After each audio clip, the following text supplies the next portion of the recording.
Assalamualaikum warahmatullahi wabarakatuh. Perkenalkan, nama saya Gapinisa Patrilia dari 10 RP3. Saya akan menjelaskan materi dari pelajaran sejarah.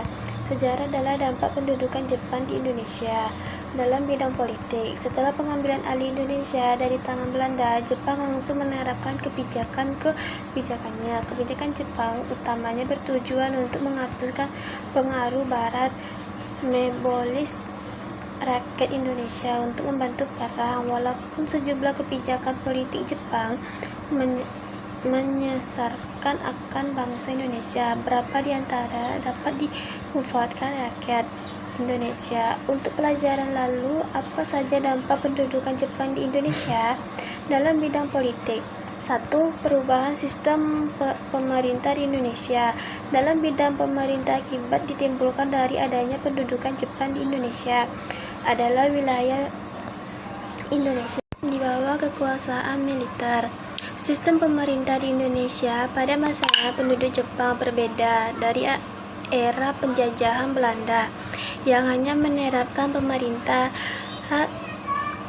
dan disiplin. Dampak yang ditimbulkan dalam bidang pemerintah dari adanya pendudukannya Jepang adalah pembagian Indonesia ke dalam 3 wilayah: pemerintah, militer, dan pembentukan pemerintah sipil sampai tingkat desa. Setelah pendudukan Indonesia, Jepang membagikan pemerintah ke dalam 3 bagian, yaitu pemerintah militer, angkatan darat, tentara ke-25 yang berpusat Bukit Tinggi, pemerintah dan militer, angkatan darat dan tentara ke-16 yang berpusat di Jakarta, dan pemerintah militer angkatan laut yang berpusat di Makassar. Sedangkan pemerintah sipil Jepang seluruh Pulau Jawa dan Madura kecuali Surakarta dan Yogyakarta ke dalam 6 tingkatan, yakni suku keresidennya si kota Praja, ken kabupaten, buat nan sot kacamatan, dan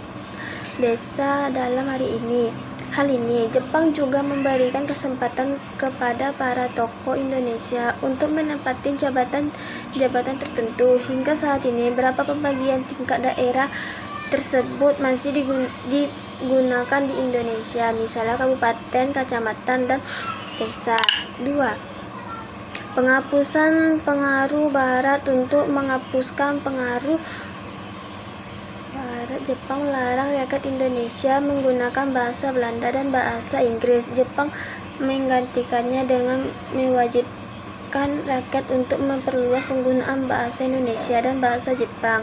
Jepang juga melarang buku-buku perbahasaan Belanda dan Inggris. Salah satu kebijakan Jepang untuk mendukungkan hal ini adalah planning, yakni kewajiban untuk menggunakan bahasa Jepang di mana saja, kapan saja. Bahkan Jepang mengumumkan satu persatu hal apa saja yang diharuskan menggunakan bahasa Jepang, mulai dari merek, nama, toko, surat, dan lainnya. Sebagiannya, Jepang juga mengenalkan kalender resmi merupakan patung-patung Belanda dan menggantikan nama-nama jalan dengan bahasa Jepang.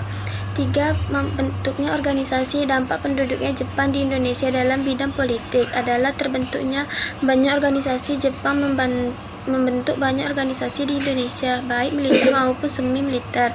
Langkah ini sebenarnya hanya bertujuan agar mudah mobilis rakyat Indonesia untuk ikut perang membantu, namun tidak dapat ditampilkan pula organisasi militer maupun semi militer yang berbentuk Jepang turut menguntungkan rakyat Indonesia. Organisasi memanfaatkan rakyat sebagai sarana berlatih dan mengenali militer untuk mempersiapkan kemerdekaan Indonesia. Alhasil, Jepang akhirnya membubarkan banyak organisasi pembentukannya karena dirasakan tidak menguntungkan pihak dan justru menguntungkan Indonesia. 4. Keterampilan tokoh nasional dan tokoh Islam. Dalam masa